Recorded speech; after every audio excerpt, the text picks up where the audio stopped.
Okay, kids, it's story time. Yay!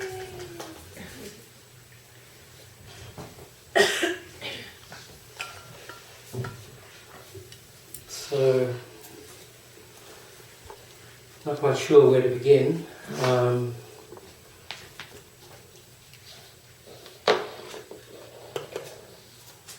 But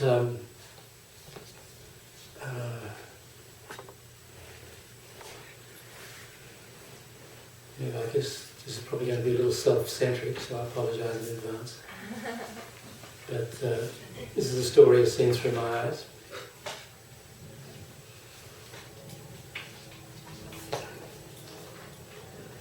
It's also hard to know how far to go back. I guess it starts with the Buddha in India, and then some 1500 years or so later, Buddhism going to Tibet, and then in 1959,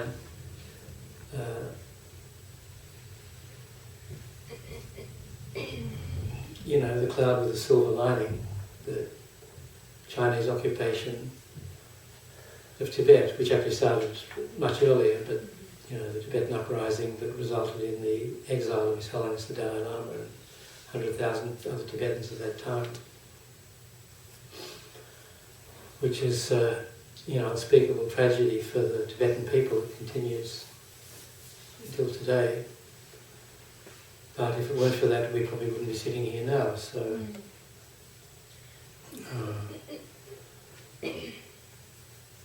We've got that going for us.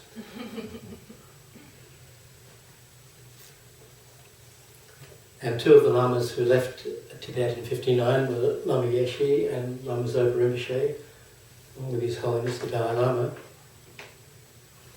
And along with many other Tibetans, they finished up in a Tibetan refugee camp in West Bengal called Baksadwar, which was actually an old British fort where the British used to imprison Indian troublemakers like Gandhi and Nehru, people like that. So, and I believe a lot of people were executed in that place. So the Lama said there were quite a few spirits around for a while anyway. And it was quite a difficult life, as you can imagine. Tibetans left with pretty much only the clothes on their backs. And also our precious resident teacher, who was here for 17 years, Geshe Tsogyal, he was also at that camp at Baksa before he went to South India to start building Zena Monastery.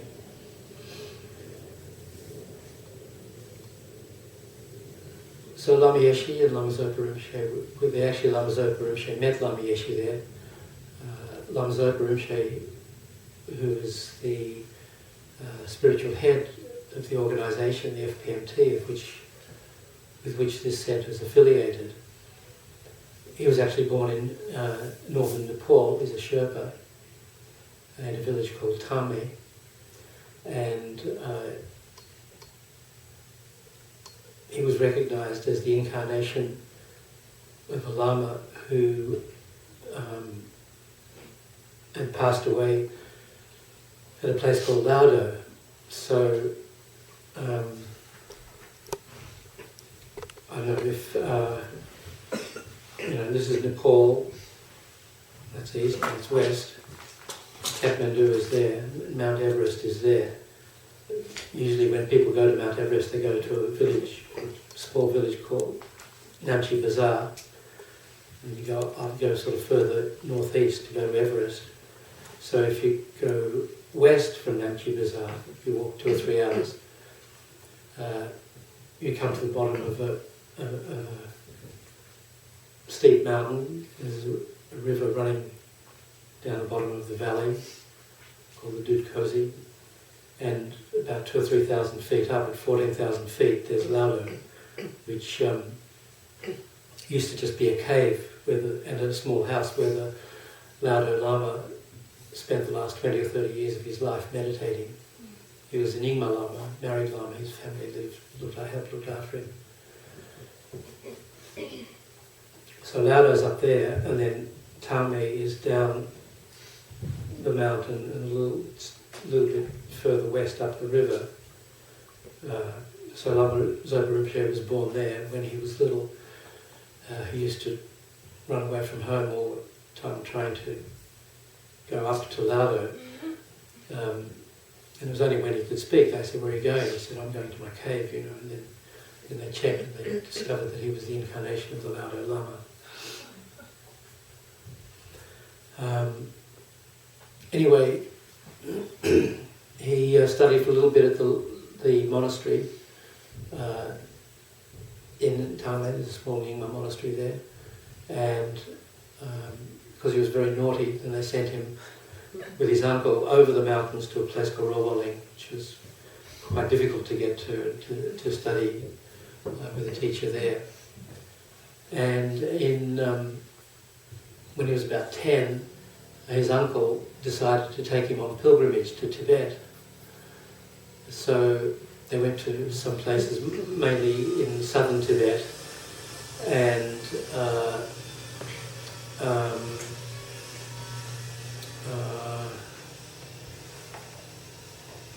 he finished up at a place, Doma Geshe Rinpoche's monastery. Has anyone read Lama Govinda's book, The Way of the White Clouds? It's a really good book. It's a great book.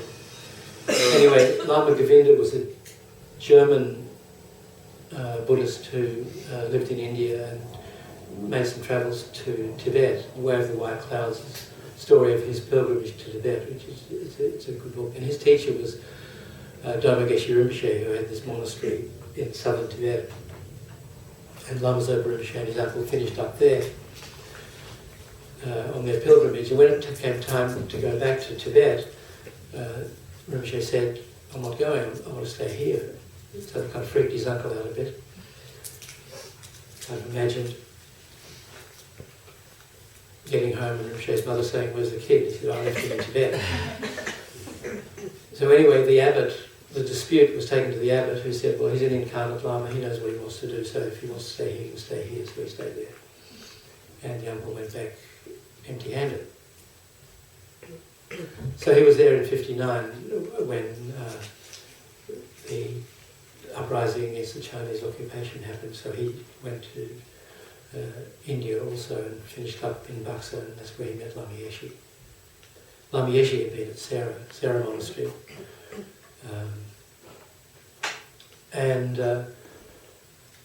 So after some time, several years there, there's actually a book called Laudo Lama, which is the story of Rinpoche's previous life and the story of the Sherpas and the story of the beginnings of his teaching Westerners and so on. Do we have it in the bookstore? In the library? We have it in the library. The Laudo Lama, yeah. So, the blow by blow is there. Anyway, Lama Govinda's guru, Doma Geshe Rinpoche, passed away and was reincarnated. And they also had a branch monastery in Darjeeling, which is in northeast India and in West Bengal. And after the occupation, of course, that became one of their main monasteries.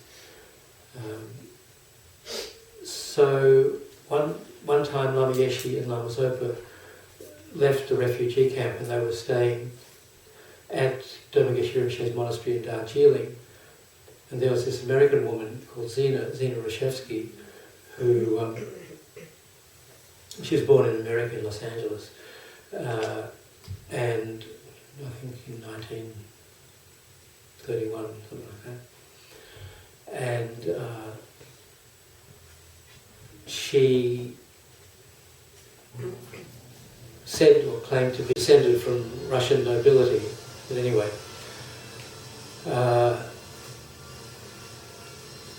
She was travelling in India.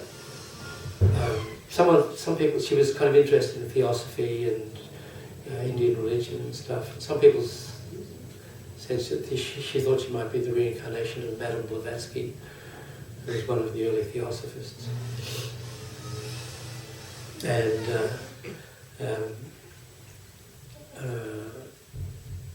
she read The Way of the White Cloud, so she wanted to find this Lama, Dharma Geshe Rinpoche. So she finished up at Dharma Geshe Rinpoche's monastery. So there are different versions of the story, but she went to the monastery and she looked at the monks, said, "What do you want?" They hadn't seen many Westerners. This was in 1967 or so, and she said, "I'm looking for Dharma Geshe Rinpoche." Now, because Lama Zopa Rinpoche had stayed at Dharma Monastery, he was sometimes called Dharma Rinpoche. A lot of these lamas, called this Rinpoche or that Rinpoche, they're named after the place where they're from. So the Rinpoche from this place, the Rinpoche from that place. So they sort of thought, maybe she means Lama Zopa. So they took her to this room where Lama Zopa Rinpoche and Lama Yeshe happened to be. So she went in the room and Lama Zopa was in the corner, he was painting a tanka. And the monks said, "She's looking for you," and he had very little English.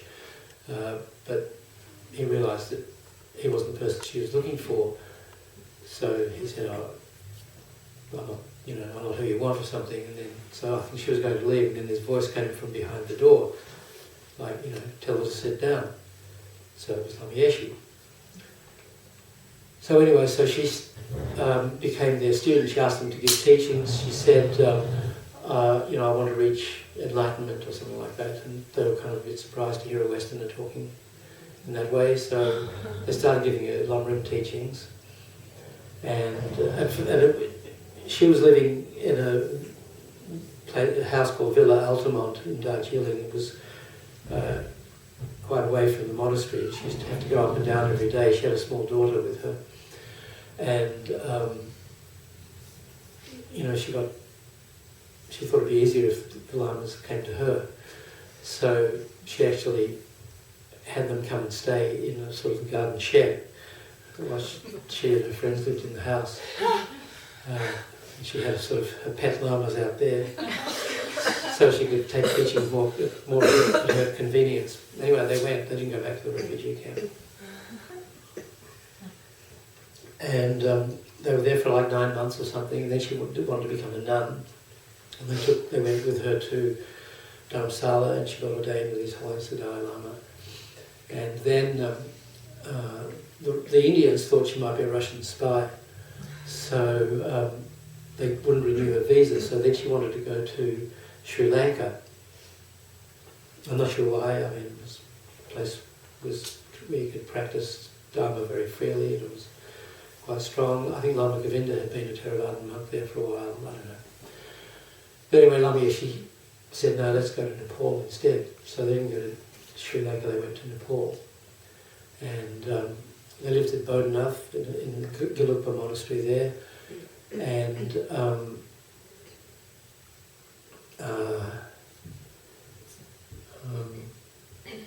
Zena rented a house nearby, a double dorji house it was called. And one day Lama Yeshe said, "Let's go for a walk." So then they walked out from the monastery from Bodhanath. I'm not sure if Lama Zopa Rinpoche was with them or not, but they walked sort of pretty much north of Bodhanath, where the Great Stupa is. Everyone been in Nepal? All circumambulated the Great Stupa of Lama. And so they finished up, they found this little hill about 40 minutes walk away with a small house on top. And Lama Yeshe said, let's rent this place. So they rented it. And that was the beginning of Copan Monastery. There was a large main room which Zena took for hers, and then there were a couple of small rooms which she put the Lamas in, and then they started living there. And then every Sunday, all Zena's hippie friends and society people, other people that she'd met, before she finished up in India, she was a bit of a jet setter. She used to spend a lot of time on the nude beaches of Mykonos, and she had a lot of friends from Paris and so on. So she knew some, minor connected people, and they used to come and visit her, and then she used to like to show off her lamas to the friends. And then Lama Yeshe started giving talks on Sunday afternoons, and people would come up from Kathmandu and listen to these talks. And so things started developing slowly, and Zena kept asking Rinpoche to give a meditation course, a Lama course, and he kept refusing, and then she kept asking, and then one day he said to Lama Yeshe, she keeps asking me to give this course, and what do you think? And Lama Yeshe said, well, if it's beneficial, you should do it. So I guess Rinpoche thought, well, maybe there'll be some benefit. So he gave the first Copan meditation course in the spring of 1971. I think there were like 20 people there. I think maybe it was a 10-day course, 12-day course, something like that. And then a year later, he gave another one. It was supposed to be a 1-month course. So there were about 20 people there. Again, there were, I think, about 20 people at the first course. And halfway through the course, the Lamas got word that His Holiness the Dalai Lama was giving some special teachings in Dharamsala. So halfway through the course, they split and left the students in the hands. There was a Canadian nun, Anne McNeil, and a couple of other students who'd been at the first course, so somehow they got through the rest of the course like that. And around that time, they started building a propagompa, a temple.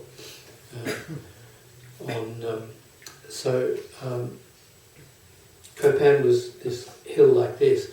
Actually, the house that they rented was said to have belonged to one of the previous King of Nepal's astrologers. So, and the top of the hill was perhaps artificially constructed into this large mound and had a flat top, which was said to be used for making astrological observations. So there's this hill, and there was a road that kind of wound around. You could drive some of the way out, except it washed out pretty much every monsoon. And then there was the road from Bodnath came to the foot of the hill here, and it was a fairly steep path. So that was the way we always used to walk up. So, and the house was, so there was this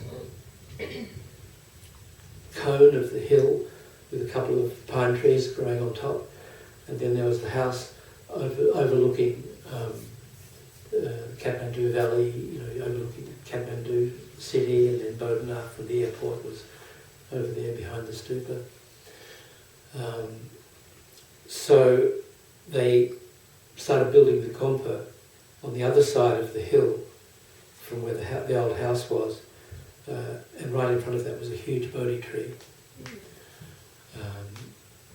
So that's where that was built. So, but I got there in the fall of 1972, when the Copan had just been finished. So the third course, which is the first one that I went to, was the first one that held in the Copan. Now that original temple's been pulled down, they've built a huge one now. I mean, places are recognisable now. Copan is like a little city up there, before. Also, when I got there, there were about 20 Sherpa monks. So also, after they got to Nepal, Rinpoche went back up to Laudo to see his family and the people who he hadn't seen for over 10 years, maybe 12 years. So, in his previous life, the people had asked the Laudo Lama if he would build a monastery or a school for the local children to go to. And he always said, I'm too old now, I'll come back and do it in my next life. So when Lama Zopa Rinpoche showed up again, people reminded him of his promise to build a school his next life. So with Zena's help and her friends' help, they started building what's now called Laudo Gompa. So they built a temple and a school up there. And I think there were 5 kids. The first got ordained as novice monks and then entered the school around that time, 1970, 71. And then what they used to do was, it was too cold and too hard to get supplies there in the winter, so they used to come down to Copan in the winter, and in the summer they'd go back up. So when I got to Copan at the end of 72, there were about 20 young monks, Damcho was not one of those, he came about 1980. But, most of the first monks were from up in the Namche Bazaar, Laudo area,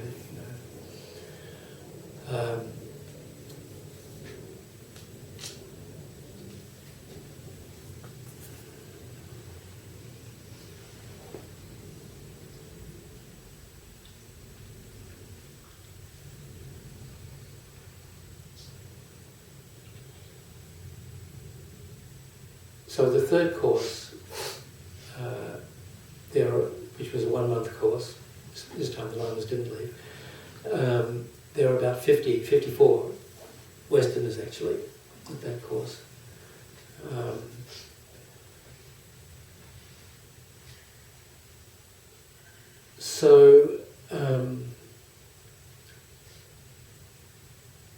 I don't know if anyone's seen the article in Mandala. There's a thing called Road to Copan where people tell the story of how they finished up at Copan. So in one of the previous issues, my sordid tale is there.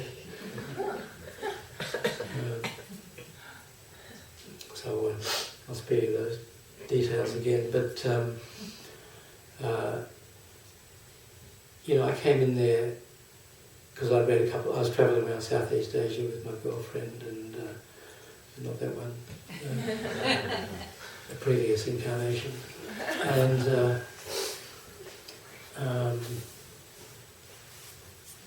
read a little bit about Buddhism, and by reading a book on Buddhism, got interested in the subject and interested in Buddhist meditation. And when I got to Kathmandu, found out there was this meditation course happening. So we decided to do that. And that happened to be the third course. And, so I was pretty sceptical. And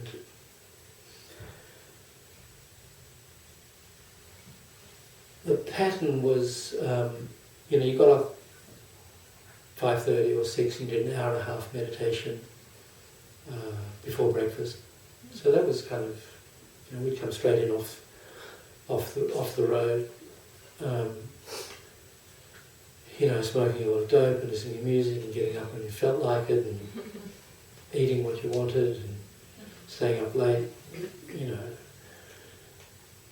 So all of a sudden to be thrown into this quite strict environment where and never having sat cross-legged or having meditated before, it was a bit of a challenge.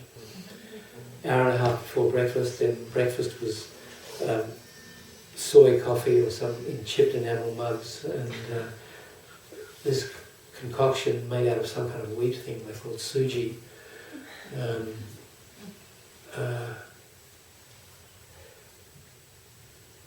Anyway, we weren't there for the food.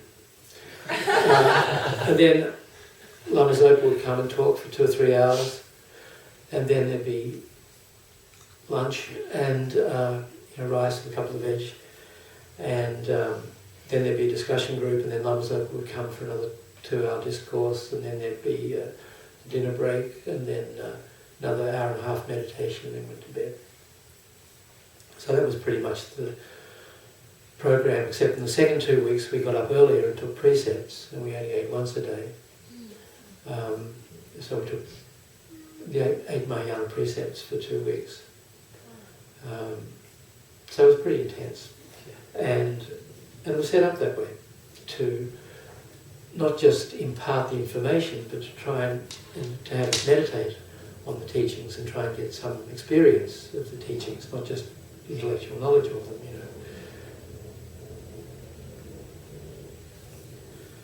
So Rinpoche came out, and there was this young guy kind of talking in broken English about all kinds of weird stuff, like beginningless mind and hell realms and all kinds of impossible concepts, basically, And I was a university-educated doctor, so obviously I'm going to know more than him about things. And I studied psychiatry, so I kind of knew about mind. And I kept interrupting a lot, asking questions, and actually I kind of felt in my heart at the time that I was actually the person that Buddhism had been waiting for 2,500 years to prove it wrong. So I kept interrupting, and he kept patiently answering or telling me to wait, that'll come later, or something like that, And the other students, especially the older ones who'd been there previous courses, started getting very annoyed and telling me to shut up. And the other part of precepts was silence. We were supposed to keep silence for the last 2 weeks of the course. So I don't know whether it was other people telling me to shut up or the silence, but what I started doing was writing down the questions in the back of my notebook. And then what I found was, as the course went on, that I could cross the questions off the list because they were kind of automatically answered, just had to give it time. I mean, they weren't all answered by the end of the course, but a lot were. And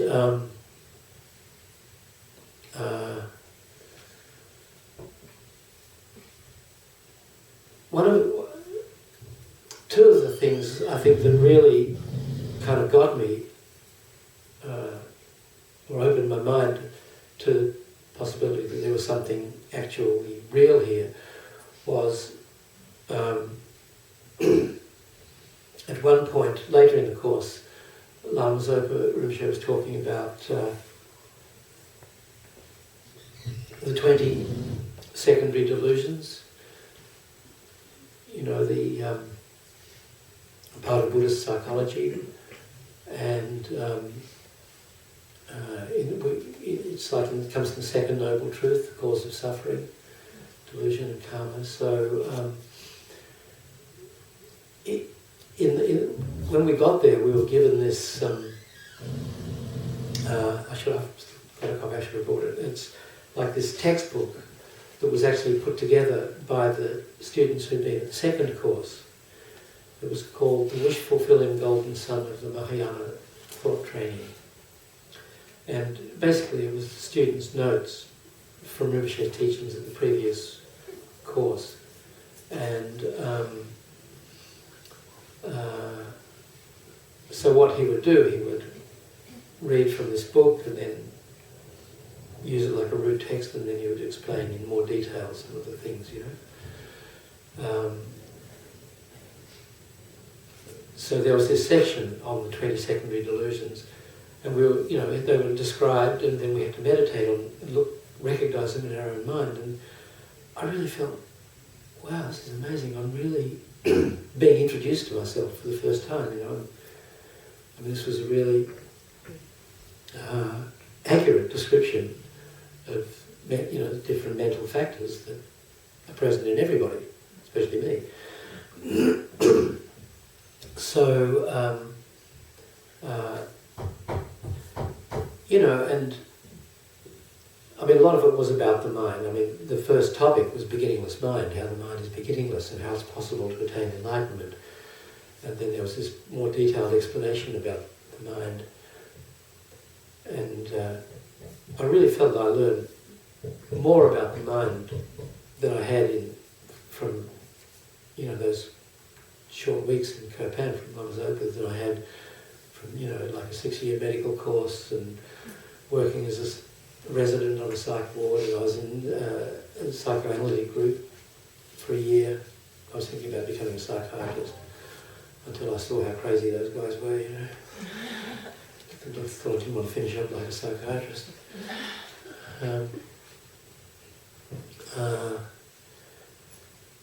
And then the other thing was how the outline of the Lam Rim, how the actual path was structured, and it was, having had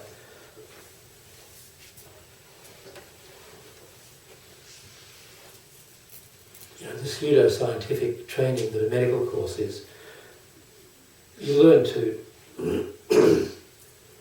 think in a kind of structured way, there are symptoms and signs, and you analyse, and there are different possibilities, and you kind of work through it. So it was a bit like that, and it was all kind of laid out like a roadmap. So, I'd been brought up, well, my family was Jewish, but they weren't really religious Jews. And I went to a Christian school, private school, we call them public schools. But they weren't public, they were private, expensive. And it was a Presbyterian school. So, we had a Scottish school chaplain, who was one of the biggest assholes you could ever hope to meet. So we had assembly every morning.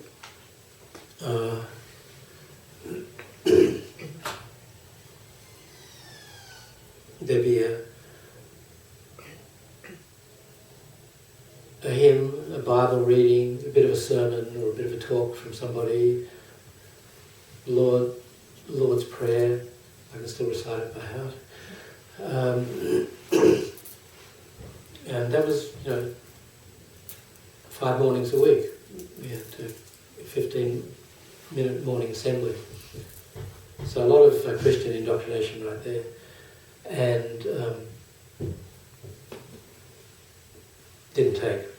And once a week we had a religious studies class with the chaplain. And I don't know what the hell he talked about. 10 years I was there. Anyway, a couple of my friends were avid Christians, and there were a couple of Christian groups. There was the Crusaders, and there was a slightly less rabid group. I forget what they were called. But, they were trying to tell me to come, you should come to the group, you should come, Jesus will save you or something, I was like, oh, I'm okay. When I came home and told my mother, they want me to join the Christian group. She like freaked out, she's a card-carrying atheist. And so she gave me a book to read, Bertrand Russell's book, Why I Am Not a Christian. Have you read that? That was her response. So I read this book. So I didn't become a Christian. And, the God theory had a lot of holes in it for me, actually, if you just look around. I mean, first of all, why is the school chaplain such a prick, It's like, it's about as far away from Jesus as you could imagine, really, He didn't wear sandals for a start, and his hair was short. Anyway, these schools were like, they were very authoritarian, you used to get beaten, if you were a little bit naughty, you got detention, and if you had 2 detentions in a week, you got a Saturday morning, and if you had 2 Saturday mornings in a term, you get the sand shoe. So that's when you had to see the headmaster and he'd whack you with his sand shoe. We always thought it had lead in it. And then I think if you got sand shoe twice in a term, you got the cane, so like the bamboo cane.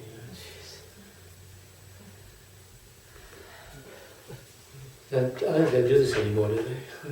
Excuse me, darling. Sand shoe is sneaker. Oh. Yeah, sneaker. It's a sneaker. Sand shoe is a sneaker. So I'm listening in there. Sand shoe is sneaker. Okay. That was important, yeah? The sneaker had lead in it. It was like a size 12.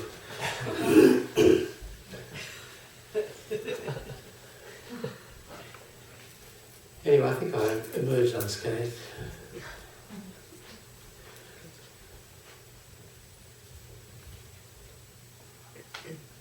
So, emerged unscathed, I came out of this Christian upbringing from the Jewish atheist home as a kind of scientific materialist, that there was one life, when you die that was it. It was just like life was a result of a random accumulation of atoms and molecules, and eventually something kind of crawled up out of the protoplasmic slime, and here we are. And when we die, that's it.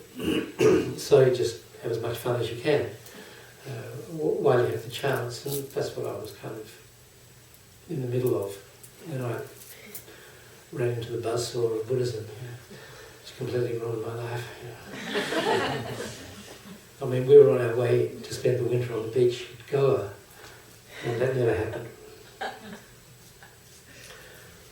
So at the end of the course,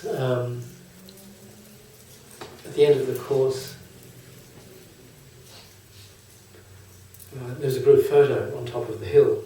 At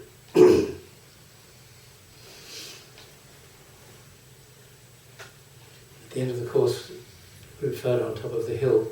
So we all went up there with Lama Zopa, had this group photo, and I remember we all broke up after the photo, and I said to him, Rinpoche, thank you so much for changing my life.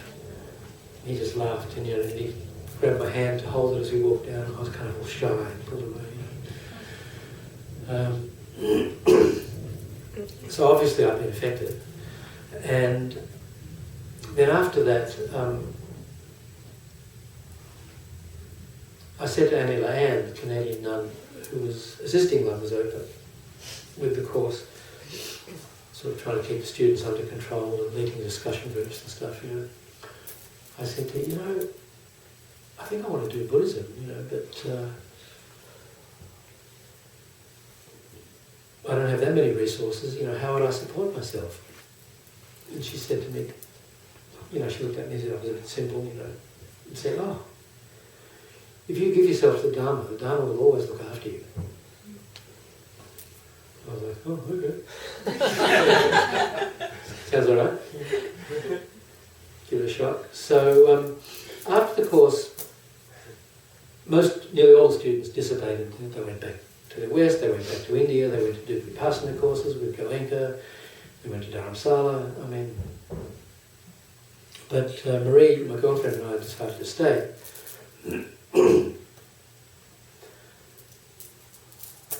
She wasn't that much into it at first. She was brought up as a Catholic. She was in a convent school, and then she went to hospital in Brisbane to do nursing. And I came from Melbourne to Brisbane to work at that hospital, and that's where I met her. And we started going out. A month later, we were living together. So that completely freaked the family out for a start. And then,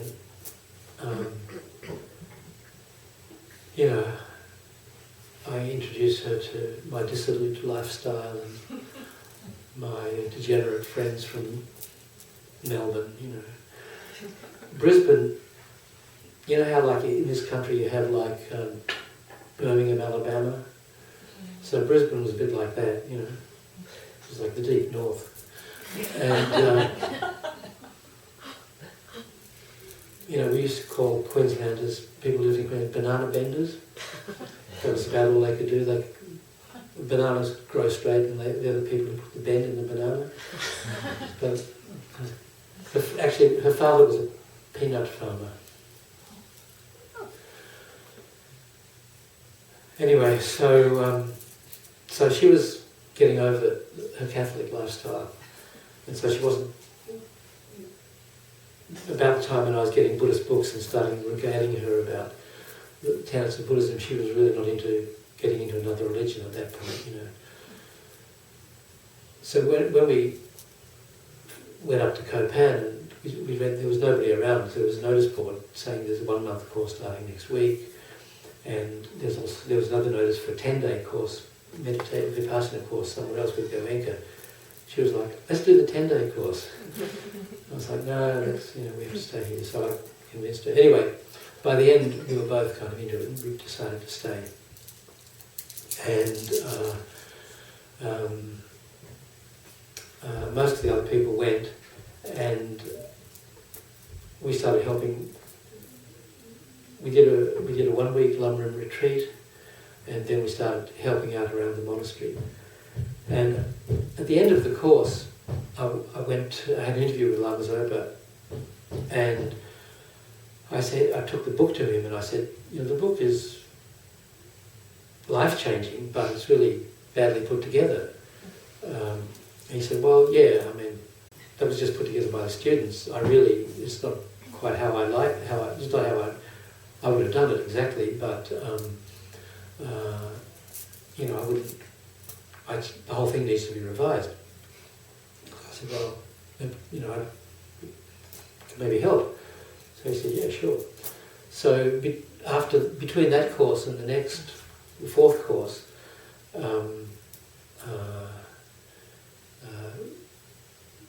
Maria and I spent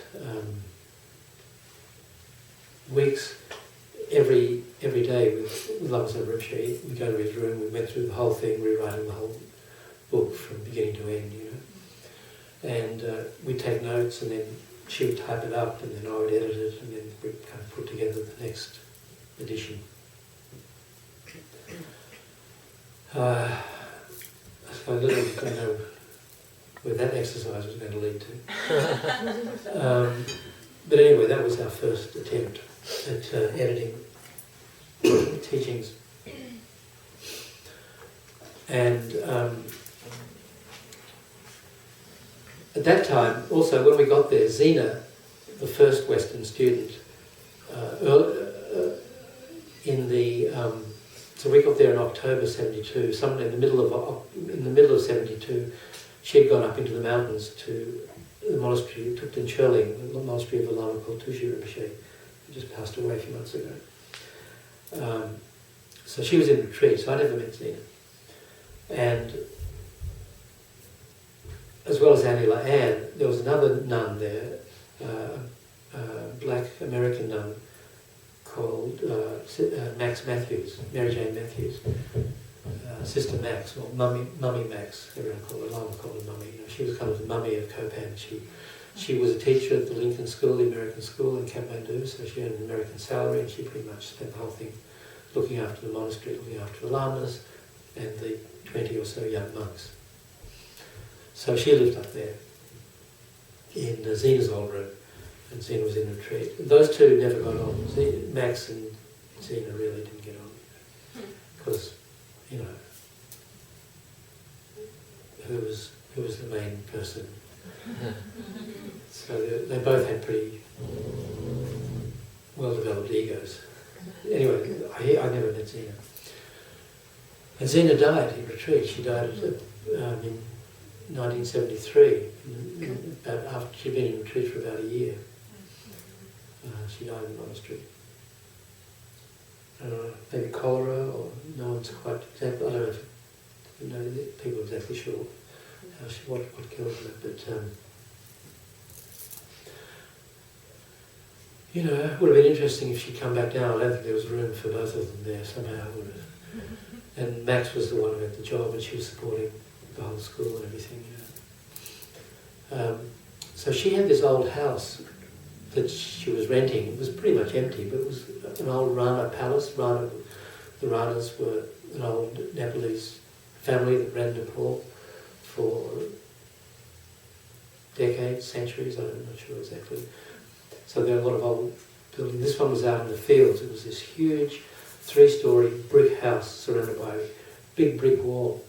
And Max had used to live there, but now she lived in town and at Copan. She had a small place in town in Kathmandu, and she had a room at Copan. Like that. And there's this place. So she, Marie and I went to live in this old house. There's just an old Tibetan nun living in the sort of gatehouse, a little room near the gate, like a gatekeeper. Old Anna, we call her Anila. She had no teeth. She was very sweet. She died too. So after the course, first we stayed in Krishna's house, like a Nepalese house down near the foot of the hill for a few weeks, and then we used to go up and down to Copan, and we were renting a room there. Then we did a Lamrim retreat, and we decided to stay longer term, so then Max said we could stay in her house. So it was so beautiful, man, you can't imagine. It was the winter, but it was dry and clear during the day, so the sun was shining, it was kind of quite warm. And Kathmandu Valley was very empty compared to how it is now. So we lived in this beautiful old, slightly crumbling old palace, and we used to walk up to Copan every morning, and the first thing we did was, we did two things. We sorted out the Copan library, which was a collection of old Zena's theosophy books and all kinds of stuff. There weren't a lot of Dharma books around in English at that time anyway, but there's a book of all these different things, you know.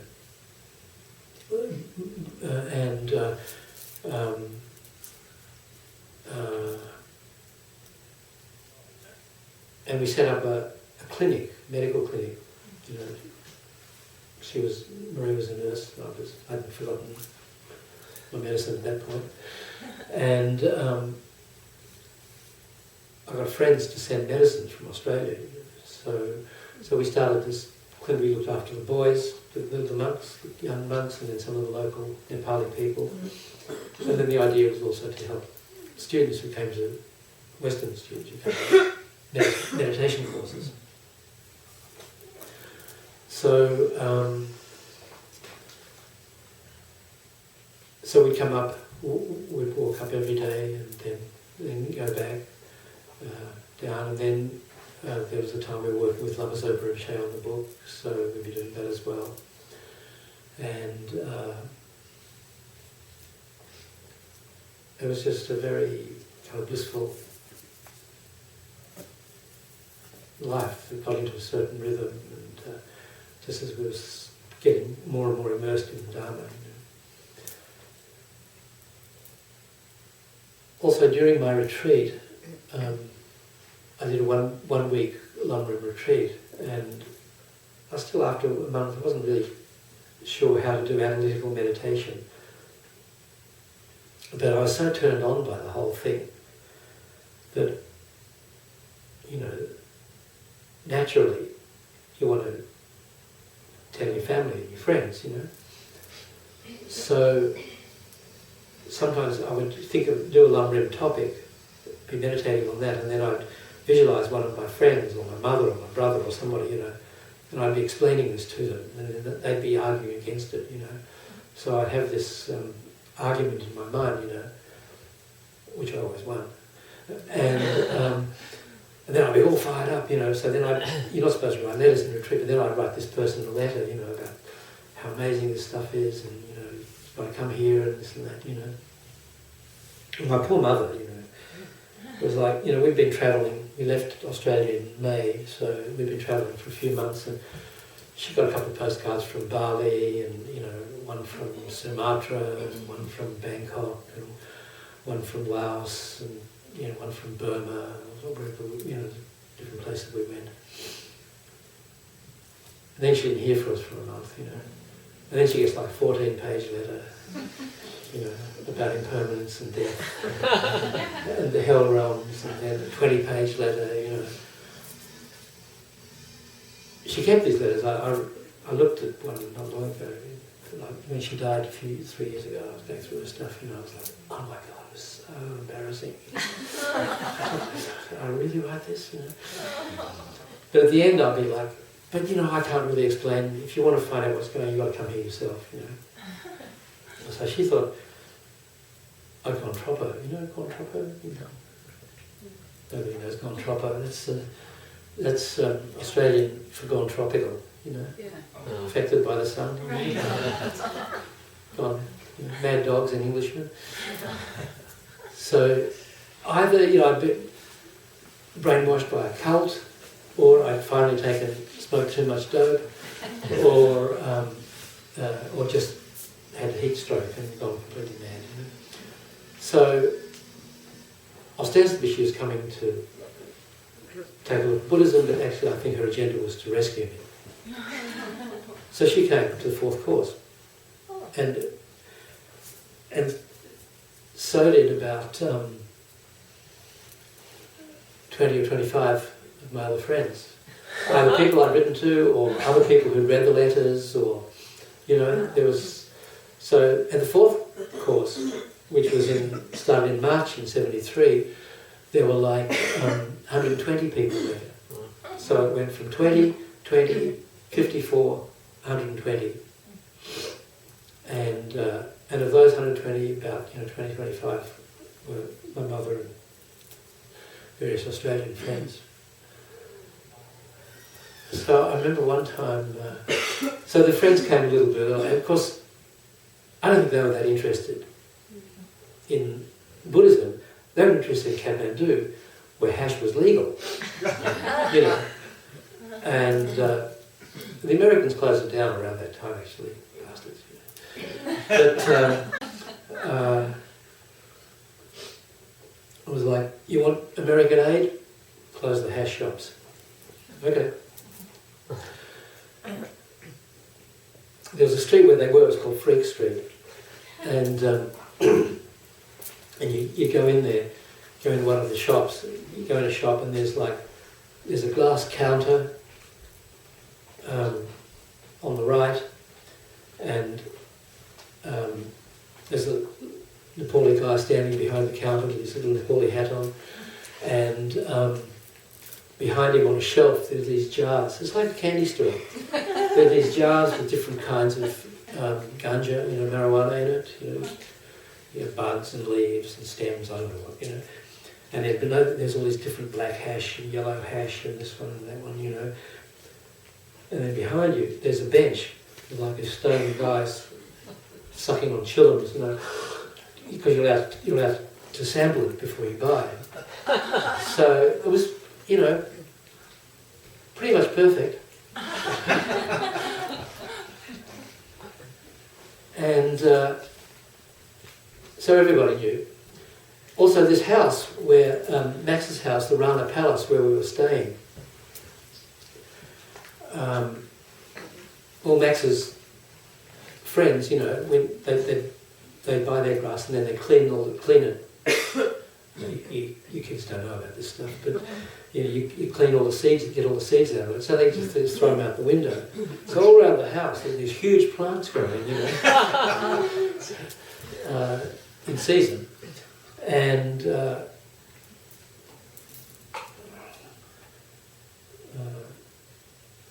after the course, I wasn't smoking. I'd kind of become very pious. So we weren't smoking dope anymore. But so all my friends were totally into it. So they all came over. Any excuse to go to Nepal. Okay, so we're going to do a meditation course. That's the price we have to pay. So and I was very busy working. So some of them, they came early. They rented houses. A couple of them stayed at Max's house at the palace. Marie and I, at this point, helping organise the fourth course, and we were living up at Copan. We had a room up there, and working really hard with Rinpoche on this book and trying to get it ready in time for the course. And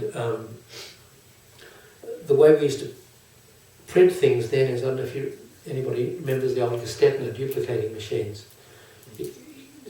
They have these wax stencils. So you take a ribbon, you remember?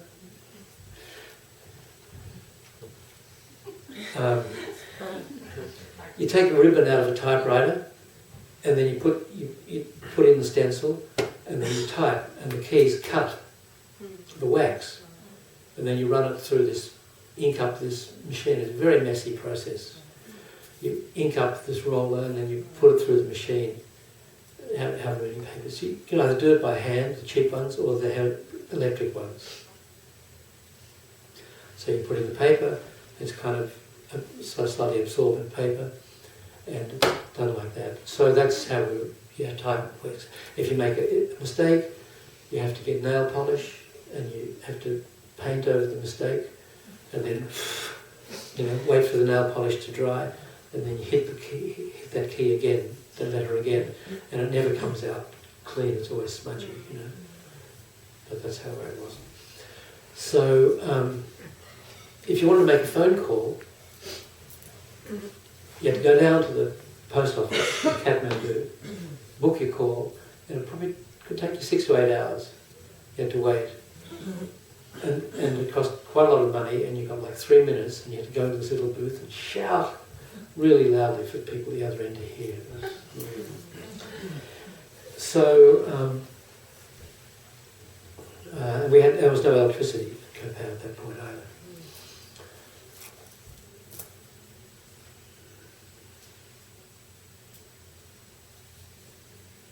So it was getting almost time for the fourth course in March '73, and we finished the book, and I had to go down to Kathmandu to organise getting it printed. And there were a couple of different places we used to go to where they had the Gestetner machines and they could print from stencils. So on my way down, I stopped. Anyone know Gyatso, the monk? Mm-hmm. Gyatso, Adrian Feldman. Yeah. So his brother, Max, was one of my best friends in Melbourne. And actually through Adrian, Gyatso did medicine with my younger brother, Dorian. So they were at university, and that's how I met him, through my brother. And through Adrian, Gyatso, and then I met his brother Max. And Max was the first one who corrupted me with smoking dope.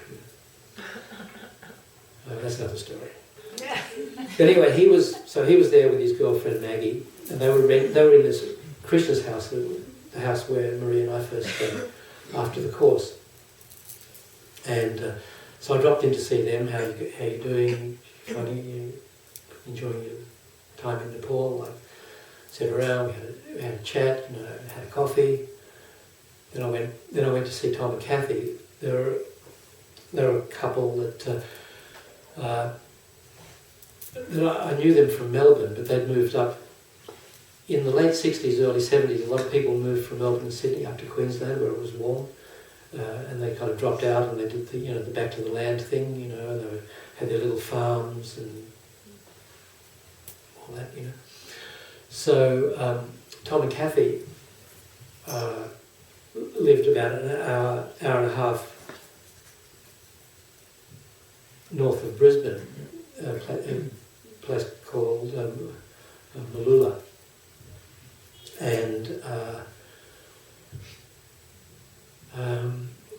we had another. I met this guy in the hospital when I first got there. His name was Tony Jordan. I was walking through the ward one day, and I was just one of my first days at the hospital, and there was this scruffy guy. He had a kind of straggly beard, and very untidy hair, and his shirt was hanging out, and he was kind of a little fat, and he was walking. And in those days you could smoke in hospitals, you know. So he pulled out a packet of Stuyvesant and said, "Smoke?" I looked at him and said, "Not those." And he looked at me and I looked at him and we knew. So then I got connected into a scene through him in Brisbane. And so on the weekends we used to go up to Tom and Kathy's farm and hang out with them and then come back down to Brisbane. And that was really good. So then Tony and Jill, his wife, used to come up with us sometimes. Then we decided to buy a farm with Tony and Jill. So we bought a farm a little bit away from where Tom and Kathy's farm was. But so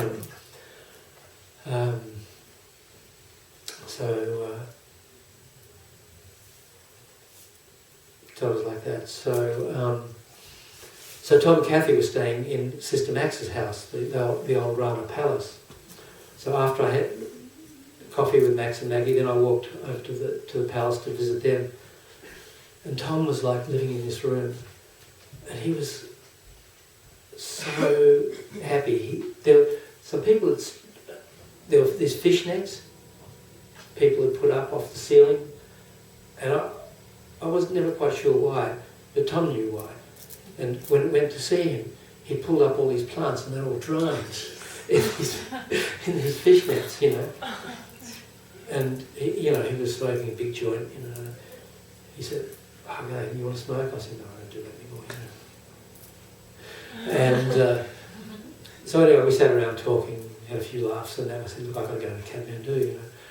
So so there's Copan here, there's Krishna's house, then you walk across the Rana house, Kathmandu's over there, and Bodhi's here. So you walk past the back of the stupa to a place called Mankal, or a Charbil actually, where you can catch a bus into town. So you could go to Bodhi, but you can also take this sort of back route to Charbil and catch a bus there. So that's what I was doing. So I left Tom's house, and as I walked where Tom was staying around the house, and I was walking past the stupa, and I was feeling pretty good, you know. I thought, oh man, this must be a contact high, you know. I heard a contact high, I've never really had one before, because I was just doing it myself. So, but then I looked at the stupa, and the stupa looked like it was about to take off. It was kind of like, well, it was huge, right? It was like, it looked like it's this spaceship, you know, and I thought, I think I'm having realizations. I think it's all this time I've spent with Lama Zopa. Wow, you know, I think I might be getting enlightened, you know. So anyway, I went into town, and I looked for printers and stuff, and then I was in the market, and I saw Max, and he grabbed me by the arms and said, "How you feeling, Reeves?" I said, "Pretty good, Max." He said, "How was the coffee?" And I thought, oh man, you bastard, you know. He spiked the coffee, so no contact high, no realisation, I was stoned. You know. And it was funny, because later in the course, I think I probably went and confessed to Rinpoche, you know, and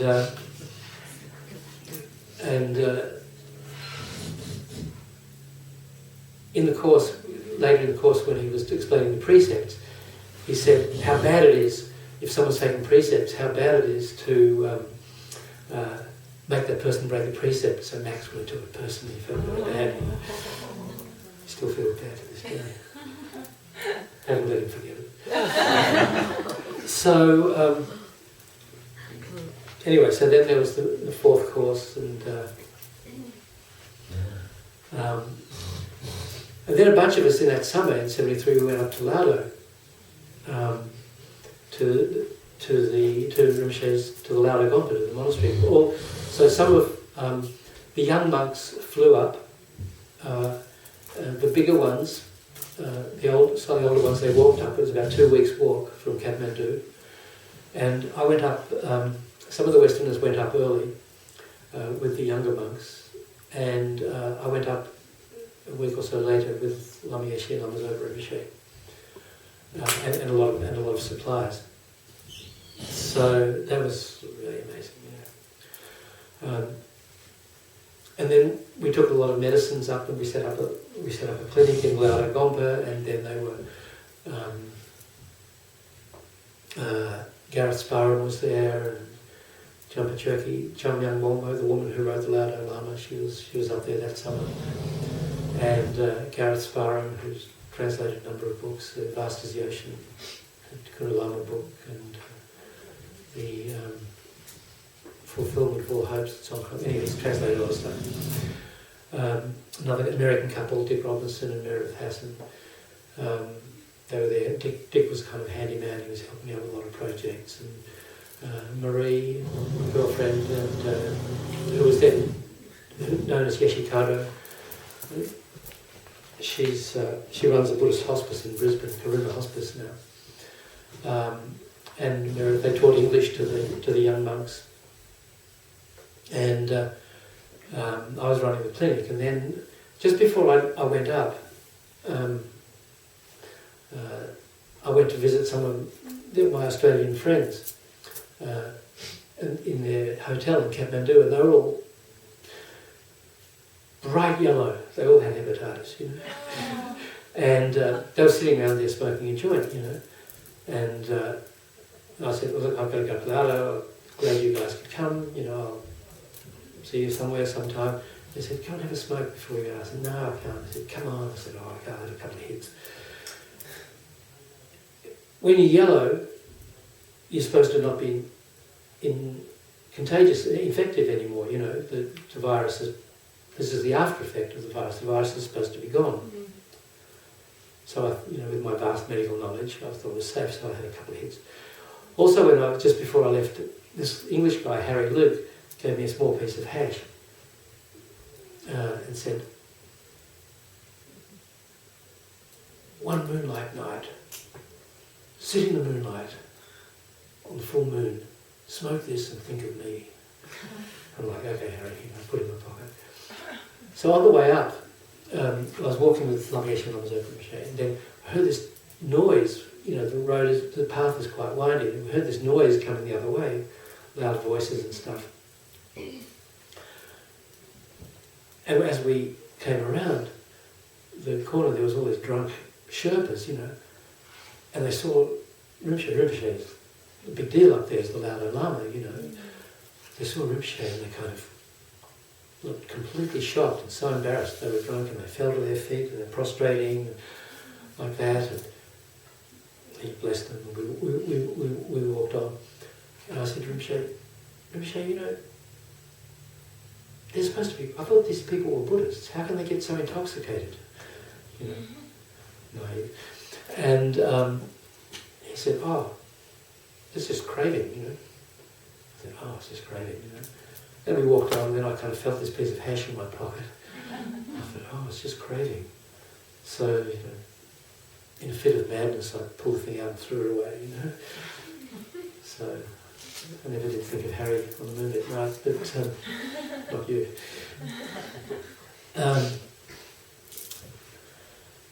So that Harry died of alcoholism a few years later, unfortunately. Well, 10 years later. So sure enough, 6 weeks later, my urine went brown and my skin turned yellow and I had hepatitis. And I felt terrible. So I couldn't go up to, I just had to stay at home. So I stayed. So what I'd done, the first course, my first course, I'd taken some notes, cursory notes, The next course, fourth course, I was kind of busy helping organise, but when I could, I took notes. But there was a friend of mine there, Brian Beresford, he's the translator of the book, Advice from a Spiritual Friend. He took a lot of notes. So I took my notes and his notes up to Lauda, and I put them together as a kind of a commentary to the Wish-Fulfilling Golden Sun. And I used those notes and Rinpoche's teachings and stuff to work on the next edition for the fifth course. And what I realised putting together this kind of commentary to the Lama textbook was how much we missed just by taking notes. the way you take notes, a few points here and there, So I determined not to miss so much next time. So the fifth course, we spent summer without her, we came down. The fifth course, there were 200 people there. And there were too many for the Gompa. So we had to hire a tent. So we put up a tent in the back, behind the Gompa. There was a big flat area. So we put up a tent. And the fifth course was held, fifth, sixth and seventh courses were held in these tents.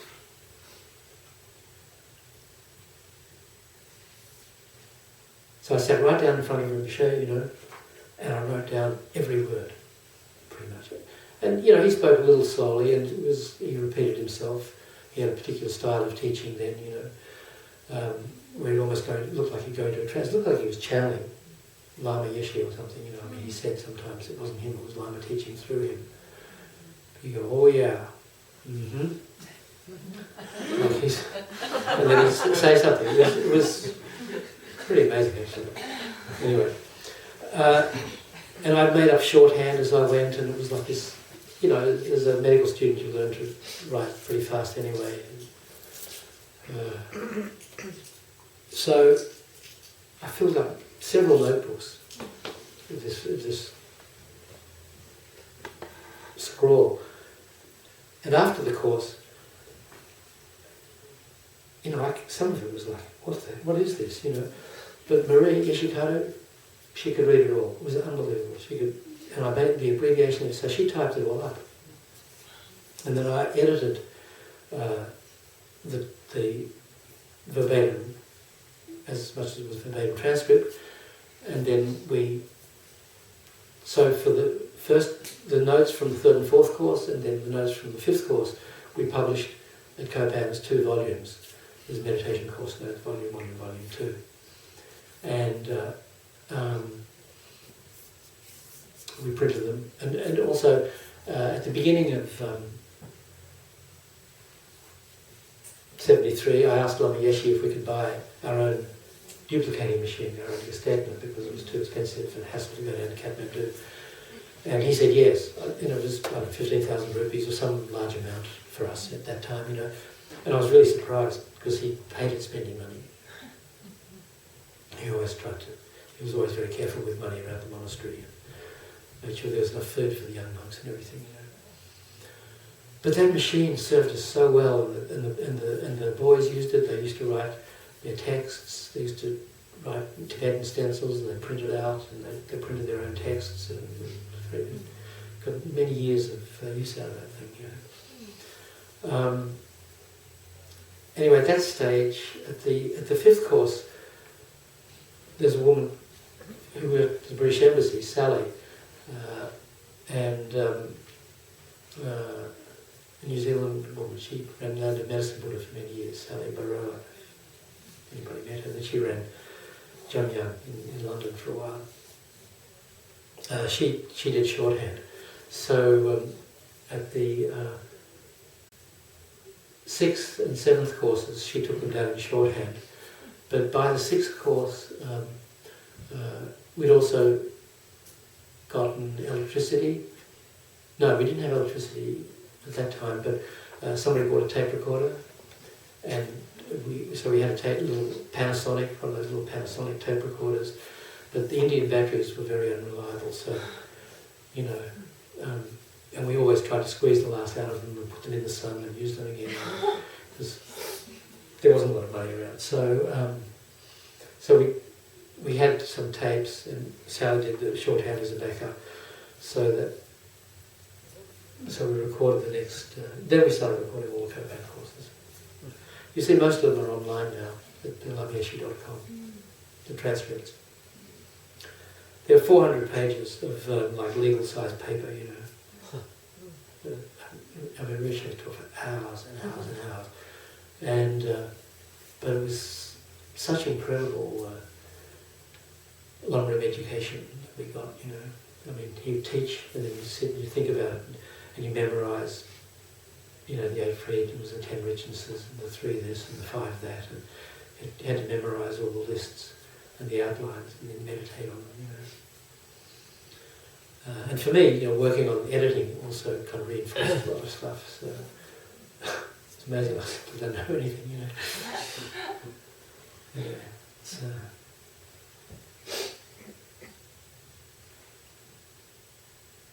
early onset dementia, but some people say what's early about it,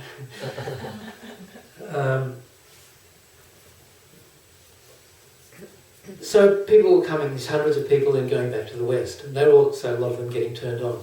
So they wanted to also share the teachings with their family and friends, but family and friends couldn't come to Nepal, and at this stage dope was illegal, so there was less incentive. So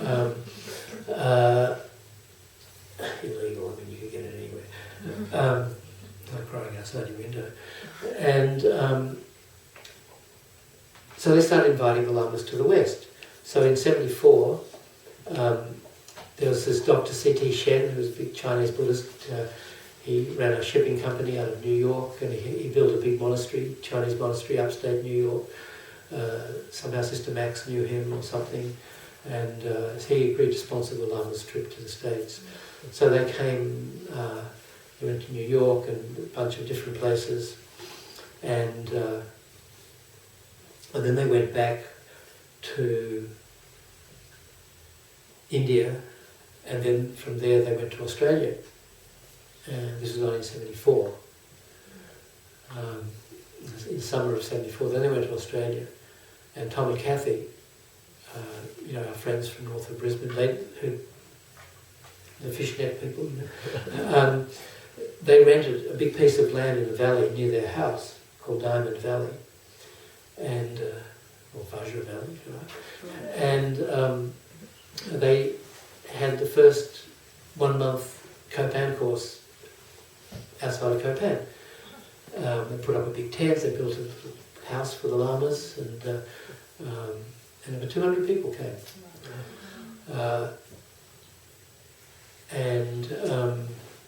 including my mother, and.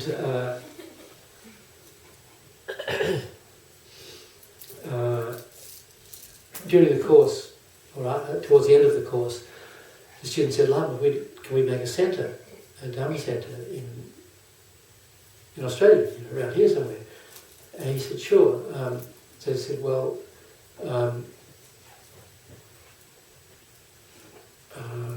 we could do it. We could buy this land here where the course is.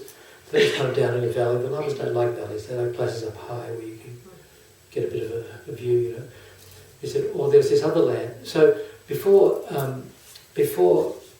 we'd left Australia, we had some money, so Marie and I bought a piece of land with Tom and Kathy.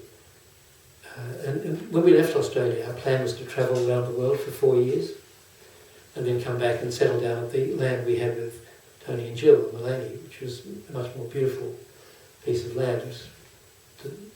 So we but this other piece of land we bought kind of as an investment, just to park the money, and we figured after 2 years we'll be short of money, so we'll sell the land and then we'll keep travelling on the proceeds of that. So we had this other piece of land there, which was not far from Tom and Kathy's place called Udlo. So at this point I was up in Laudo again. I was doing a Vajrasattva, 3-month Vajrasattva retreat in the Charak Lama's cave. And there were a bunch of other Westerners up in Lama doing a Vajrasattva retreat in different places, in the monastery and another cave and a nunnery and some other houses here and there. I think about 10 of us up in there, while the Lamas were gallivanting around the world. We were up in the caves meditating. So, so there was a possibility. So buy the land where the course was. Maybe this other land that Marie and I owned with Tom and Kathy, and we thought, well, maybe Tony and Jill would be up for having a Dharma centre on our other piece of land. So anyway, the Lamas checked with his Holiness Teacher Rinpoche, and in his observation, the best place was the Udlo land. So that became Chenrez's Institute. I was in retreat and they gave my land away. So anyway, what are you going to do? So Rejoice. I guess, yeah. Yeah, it's a very nice centre there now. So is that the first FPMT centre outside of Copan? Yeah, I mean the first one they took. Actually, they wanted to start a centre. Louis Bob Wood, elderly, older. At that time she seemed elderly. Said in '75. On the first trip, he set up a little centre in Indiana called Bodhicitta Centre for the Development of Human Potential or something. After the US trip, and that sort of lasted for about maybe a year. But then, when the FPMT organisation formed, she didn't want to be part of the organisation, so the whole thing fizzled out. So Chenrezig Institute really became the first one. Lamas also made a short trip. I think maybe Lama Yeshe went with Yeshe to New Zealand. I don't know if Lama Zopa went for a short time. They had a short course there, and I don't know if they started then or subsequent years. The Deutsche Chung Institute started in New Zealand. So then they came back, and then there was the 7th course at Copan. So Lama Yeshe left Anila Ann in Australia to develop Chenrezig Institute, to build the Gompa basically. There was nothing on the land at Yudla, just an old shed. And he left Anila Ann there, and so that I was his assistant at the next course, at the 7th course. Also, after the 5th course, at the end of '73, about 10 of us wanted to get ordained. So in Bodh Gaya in '74, about 10 of us got ordained, and we started the International IMI, the International Mahayana Institute. So I might have been first director of that.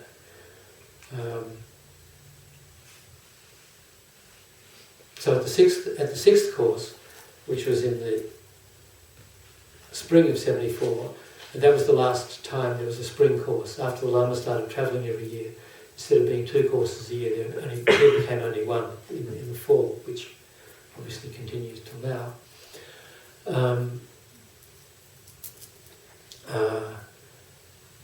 250 people showed up for the 6th course, and that was just too much. I mean, Copan fell apart at the seams. I mean, they fit in the tent, but the facilities, the water, toilets, everything was just too much.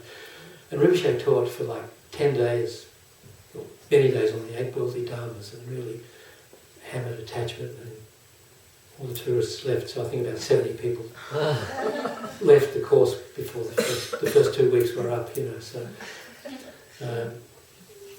So then after that, that was a big hassle, having all these people come and go, and it was like, so after that we decided not to screen people, not to make a determination, you come, you can't come, but just let them know what they're in for, explain what happens, and the discipline, and the 8 precepts for 2 weeks, and no eating, and yada yada yada.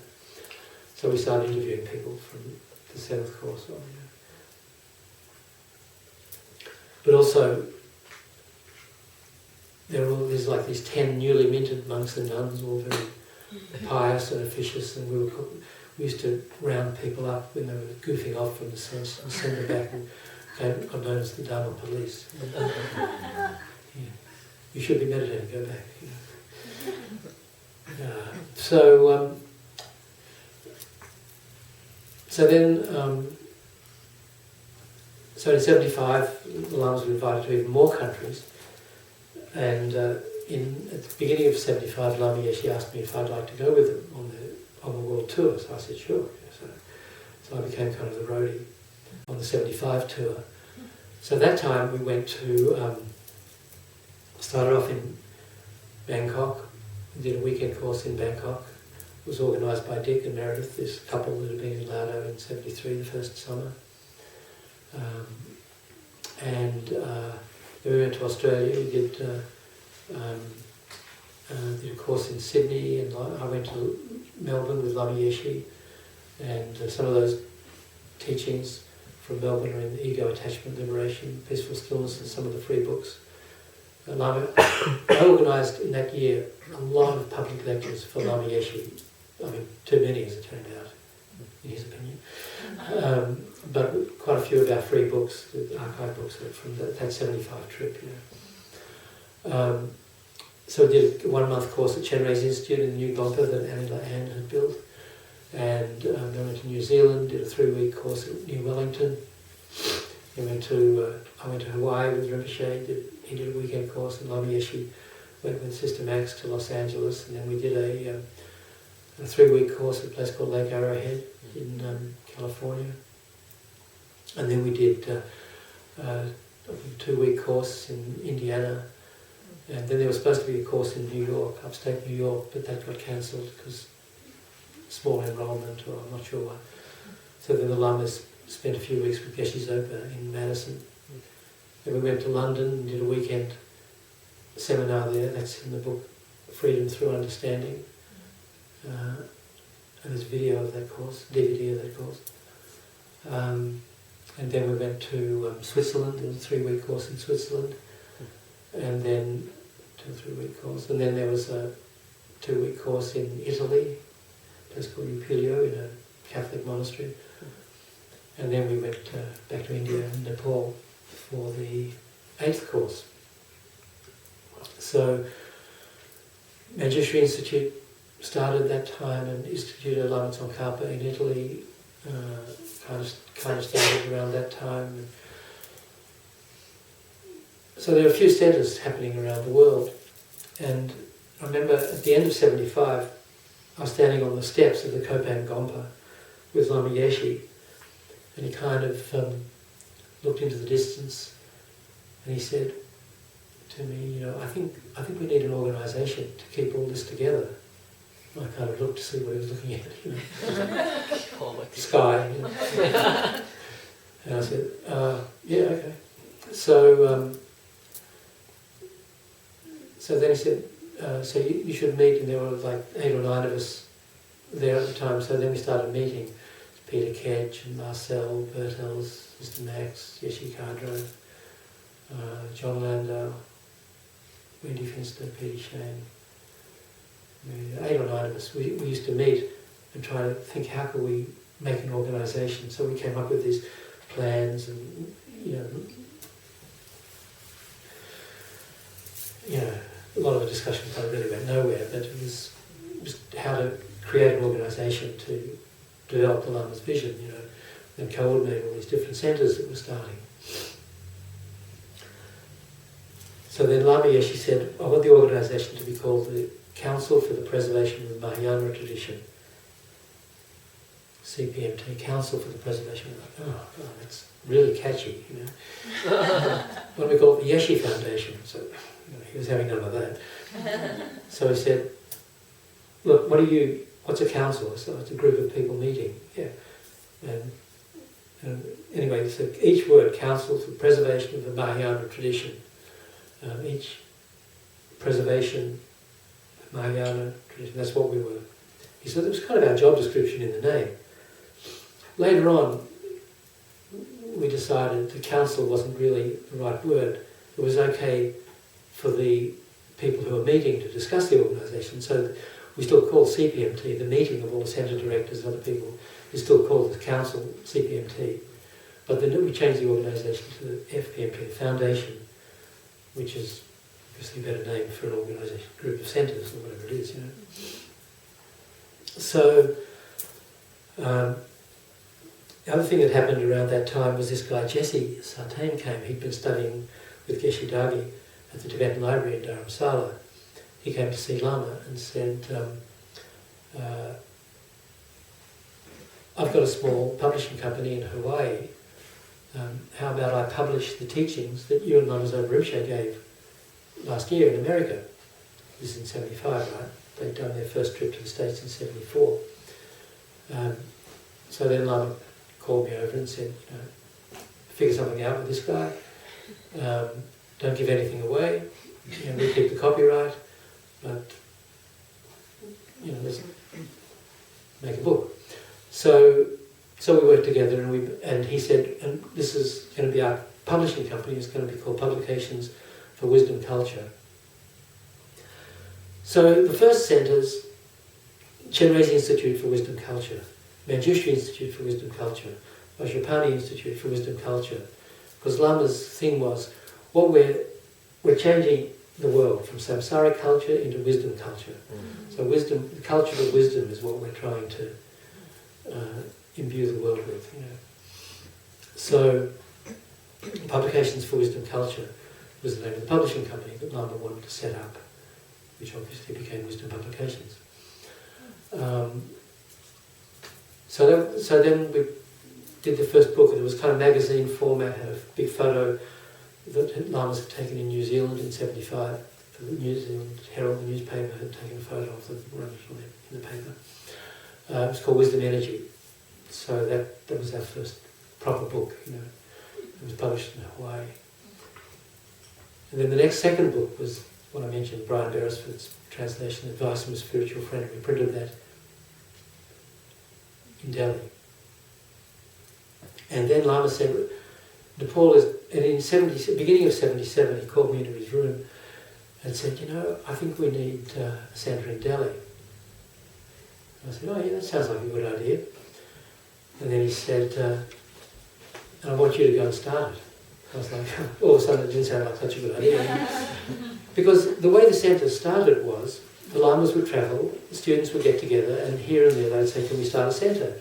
Sometimes he'd say yes, sometimes he'd say no. So, in Delhi we didn't have any students. There was one student, one Indian lady, who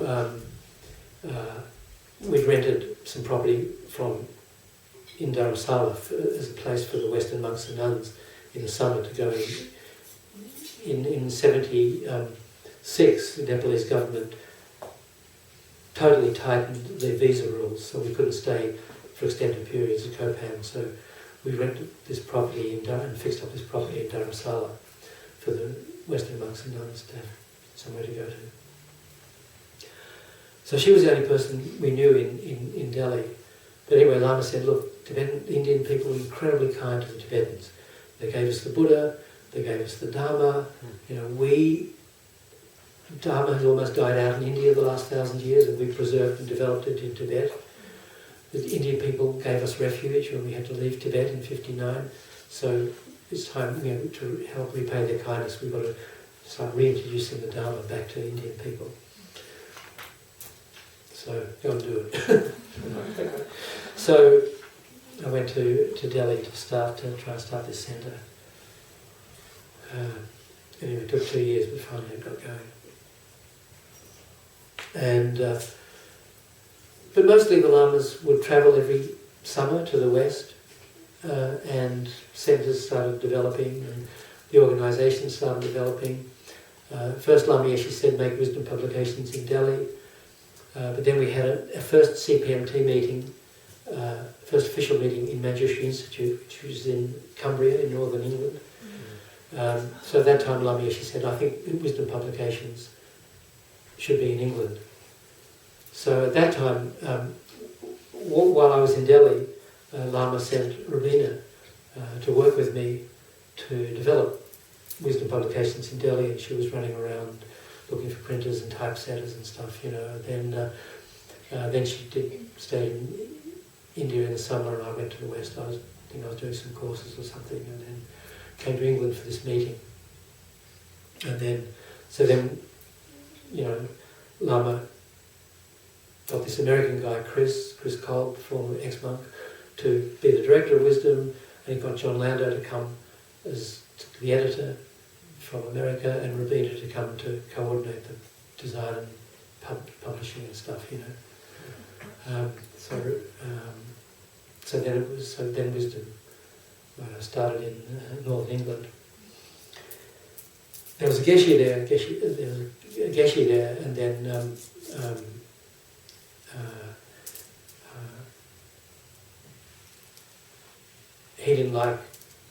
eventually he didn't like being part of the FPMT, and so he kind of, in my view, turned students against the FPMT, against the Lamas, and they sort of seceded from the FPMT in about '83. And then he started this new Kadampa tradition, the anti-Dalai Lama group that practiced the spirit, So that was a very traumatic time in the organisation. So the Manjushri Institute is now... It's called Manjushri Centre or something. But it's not It's not part of the FPMT, Right, but it okay. was until about 83, you know. Okay. And, you know, that, I don't know whether that played a part, but then a year later, Lama Yeshe passed away, you know. He had a rheumatic fever as a child, and rheumatic fever damages your heart valves. And, you know, dentists know very well about rheumatic heart disease. But he could have had surgery, he could have had valve replacements, but I guess he didn't want them cutting his heart chakra or whatever. And his heart was like almost occupied his whole chest by the end, you know, it was amazing. And he said it always used to stop, but he could always start it with mantras, you know. And he said, you know, doctors have been telling me for years I'm going to die, but, you know, I keep going through prayer and mantra. But eventually there's a limit, you know. So in 84 he passed away, and in 83, about a year before that, he'd said, I think the FPMT needs a board of directors so that when I die, Lama Zopa Rinpoche doesn't have to be involved in administration of the organisation at all. He can just concentrate on teaching. How did that work out for you, Lama? Yeah. So he appointed a board of directors. So kind of had our first meeting, those of us who were there at Lama's cremation, and we asked Rinpoche to take over the organisation, and he said, no, I think should ask Geshe Zopa, Geshe Rapton, Som Rinpoche. They all said, like, you're going to be kidding, you know. You do it. So he did it. And so over the years it's developed like more and more centres and more different activities under Rinpoche's guidance. And in about 80 there was this American guy, Peter Baker, at Copan. He was an engineer, been working in Saudi Arabia, I think made a bit of money, bought some land in Vermont. So he offered his land as Milarepa Centre. And in about 87 they brought a Geshe over, Geshe Jampa. Have you ever heard of Geshe Jampa? We should have. I thought we had one of him somewhere. He was our first Geshe. Anyway, he was a Geshe at Milarepa Centre, and Tim McNeil, who, you know, in 83 I went to London to take over Wisdom Publications, and I ran it there for 6 years, and then in 89 we brought it to Boston, which is why I'm here, how I got here. And Tim McNeil took over as the director. And but before that, Tim, who'd been at Copan at the 4th course in 73, but then come back and gone through the Kennedy School at Harvard and gone into business and stuff, you know, then got reconnected after Lama passed away. He and Martha Tack, who was one of the directors of Milarepa Centre for a while, she was working as a librarian at the Harvard, the architecture school, I think. They brought Geshe-la down once a month to give a public talk, so he was getting 25, 30 people at these talks. They kind of called it FPMT Boston or something, I think. Something like that. And so Geshe-la was up in Vermont. You know, just very few students come down here. So Rinpoche was here giving teachings at Tim's house in 89, just a few months after I got here. And Geshe-la came to see him and said, look, it makes more sense that I be here. Where, you remember Geshe Jampa? Yeah? Yeah. We used to do teachings at Wisdom Publications had an office on the corner of Newbury and Mass Ave, opposite what used to be Tower Records then, above where Urban Outfitters is. Had a bookstore there, quite a big space, so we used to have teachings there. So Geshe-la said, you know, it makes more sense that I'm in Boston most of the time, go up there occasionally, you know, because of where the people are. So Rinpoche agreed, and then he asked me if I'd start a centre for, so Geshe-la would have somewhere to teach down here, so that's how he said, called Kurukulla Centre. So we got Geshe-la down, we rented an apartment. He started teaching, giving teachings at his apartment sometimes, or at the Wisdom Publications. And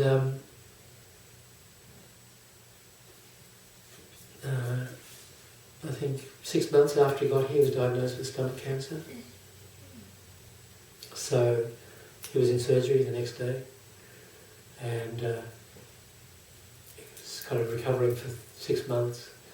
then he taught for another 3 months, and then he got sick again, and then he passed away.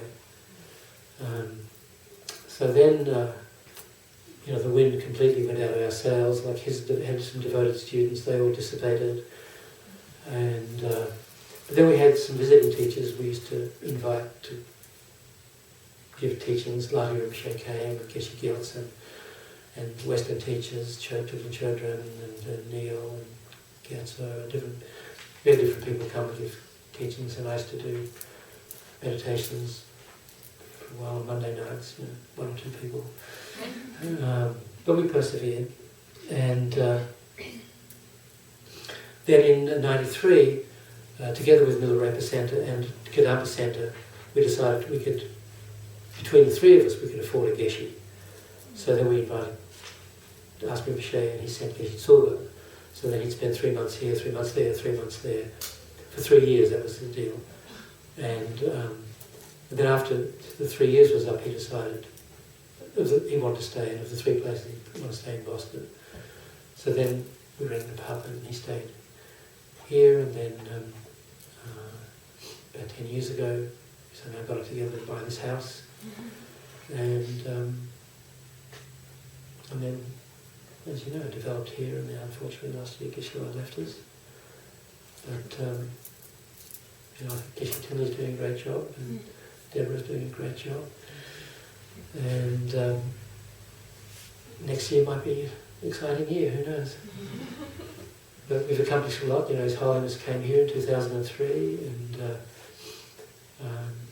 we built the stupa. I was director for about 4 years, I think, at the beginning, and then Steve Rosenberg took over for a couple of years, and then Suzanne Persine took over for a couple of years, and then Jen Barlow was director for a couple of years, and then David Kittlestrom, who works at Wisdom, for a couple of years, and then Wendy did it for 6 years, and then I did it for 2 years. Who knows how long Deborah will be stuck with it. But really, it's all through the kindness of His Holiness and Lama Yeshe, Lama Zopa, and Geshe Tsulga, and our other teachers, and all you guys who come and support the centre. So this is the end of the year, so keep supporting the centre. Okay, it's my story, and I'm sticking to it. Thank you. Okay. So it's just a quick dedication.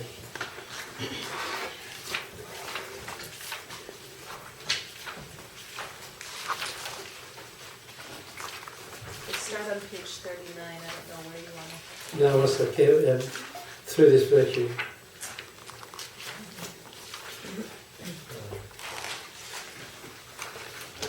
Which is the dedication. It's in the 60s.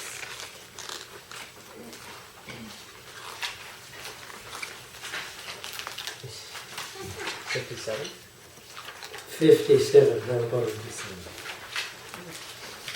Through this virtue may I swiftly, having gained Guru, Buddha say, place each and every sentient being without exception. In that state, precious supreme body mind, may it where unborn arise, and where born never decline, but increase forevermore. Page 75.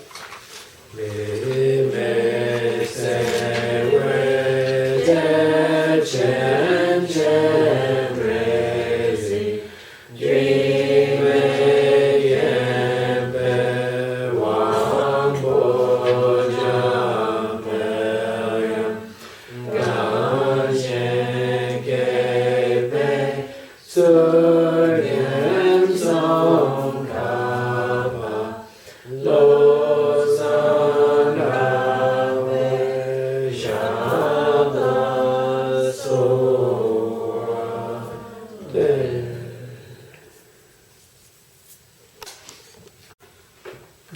much of the Dharma works.